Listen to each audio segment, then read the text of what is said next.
Mga friends, for this video, pupunta pala ako sa gym ngayon kasi may tuturuan ako or i-assist. So naglalakad lang pala ako papunta doon para meron akong cardio. So dumating na pala ako sa gym.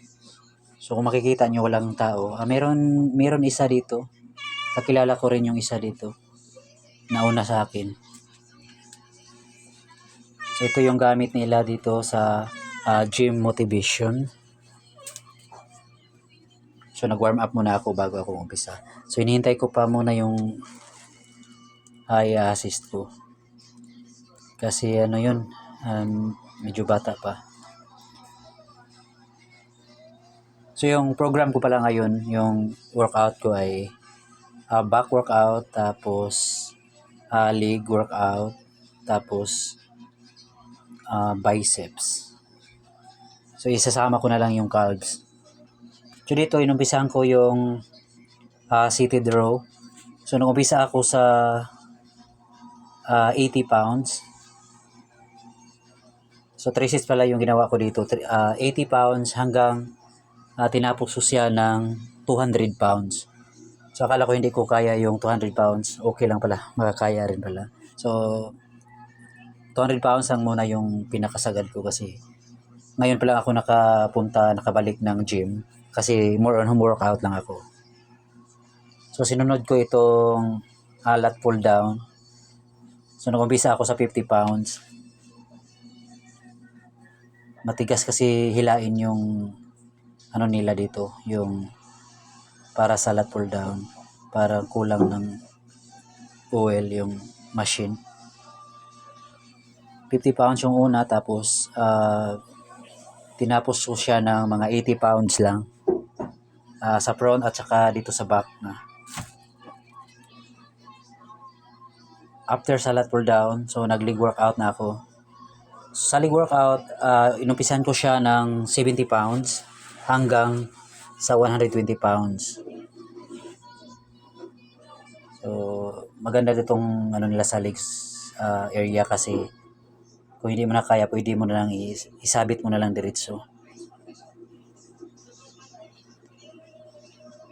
Pero manual pa rin siya. So, ito 70 pounds.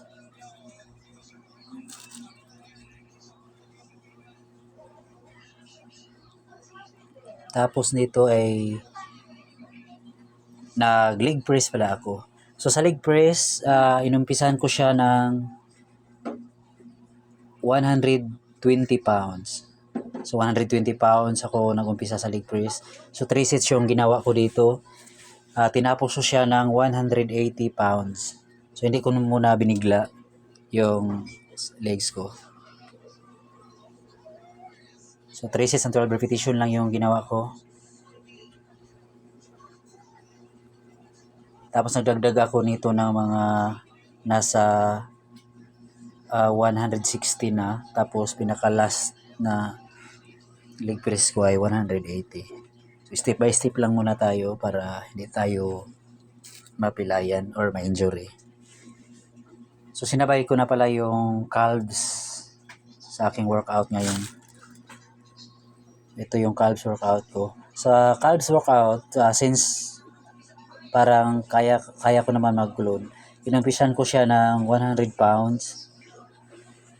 Tapos, finishingan ko siya ng 160. Yung pinakasagad ko na sa calves. Pinaka-last set.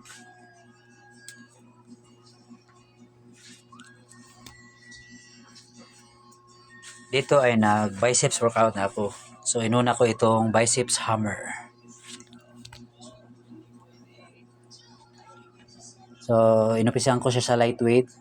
Nakikita nyo, nasa ano lang to, nasa 20 pounds kabilaan hanggang sa 60 pounds yung biceps ko. So, okay na, makaya din naman kahit mga 60 pounds. So, gumamit din pala ako ng barbell curl para sa aking biceps.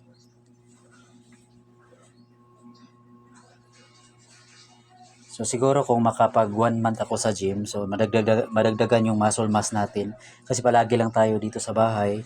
So limited lang yung, always lang yung bigat na binubuhat ko. So hindi masyadong lalaki yung muscle mass natin. Ngayon kung maka-straight lang tayo ng mga 1 month, lalaki yung muscle mass. Ito yung barbell curl. So nag-umpisa ako sa 20 pounds. Tapos nagdagdag ako hanggang umabot siya ng 80 pounds. So ito tapos na ako.